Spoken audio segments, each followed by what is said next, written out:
ఒకరోజు ఒక ఆయన నాకు ఫోన్ చేశాడు, అయ్యగారు మీ చర్చికి వచ్చి ఒక అబ్బాయి గురించి 3 విషయాలు అడుగుతాను, ఉన్నది ఉన్నట్టుగా టకమని చెప్పండి అన్నాడు. అబద్ధం ఆడాల్సిన అవసరం ఏముందయ్యా, మీరు అడిగినట్లుగానే నాకు తెలిసిన విషయాలు చెప్తాను అన్నాను. ఆయన మొట్టమొదట అడిగాడు, అయ్యా పలానా బాబు ప్రతి ఆదివారం క్రమం తప్పకుండా మందిరానికి వస్తాడయ్యా. మంచి యవ్వన కాలంలో ఆ బిడ్డ బాప్తిస్మం తీసుకున్నాడు, ప్రతి ఆదివారం క్రమం తప్పకుండా మందిరానికి వస్తాడు అని అన్నా. సంతోషం అయ్యా. రెండో మాట అడుగుతాను, ఆ బాబు తన రాబడి అంతట్లో ప్రతి నెల నమ్మకంగా దశంభాగం ఇస్తాడా అన్నాడు. ఇస్తాడయ్యా. ఆ బిడ్డ 18వ ఏట రక్షించబడ్డాడు. పాలిటెక్నిక్ చదివాడు. ఓ చిన్న ఉద్యోగం, పాలిటెక్నిక్ పూర్తి చేసుకొని చిన్న ఉద్యోగం చేస్తా ఉన్న దినాల్లో రక్షించబడ్డాడు.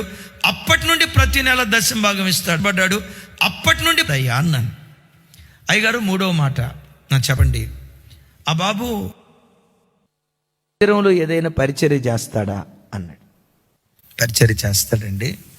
ఆ బాబు మా చర్చిలో బుక్ స్టాల్ చూసుకుంటాడు, మంచి నమ్మకమైన పరిచారకుడు, చాలా నమ్మకమైన బిడ్డ అని చెప్పి నేను అడిగా, ఇవన్నీ ఎందుకు అడుగుతున్నావు అయ్యగారు అన్న. ఇవన్నీ ఎందుకు అడుగుతున్నారు అన్న.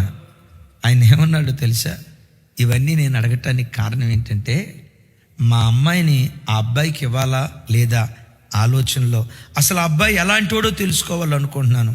సరే ఈ 3 చెప్పే కదా, ఇంకేమన్నా కావాలా అన్న. ఆయన ఏమన్నాడు తెలుసా, నాకు కావాల్సింది ఆ 3ఏనండి.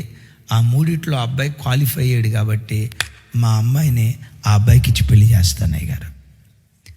ఆ అబ్బాయి జీతం ఎంత అని అనలా, అపార్ట్మెంట్ ఉందా, రేకుల షెడ్ ఉందా అని అడగల, సొంత ఇల్లా అద్దిల్లా అడగల.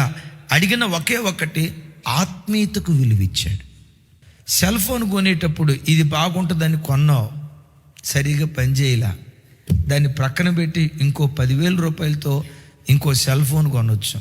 ఈ కళ్ళజోడు బాగుందని కొన్నావు, అయితే చూడటానికి కళ్ళజోడు పెట్టుకుంటే 2 అక్షరాలు 4 అక్షరాల్లాగా కనపడుతున్నాయి.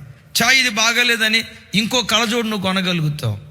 ఒక్కసారి వివాహ వ్యవస్థ దగ్గర తప్పటడుగు వేస్తే జీవితకాలం ఆ పెయిన్ నువ్వు భరించాల్సిందే.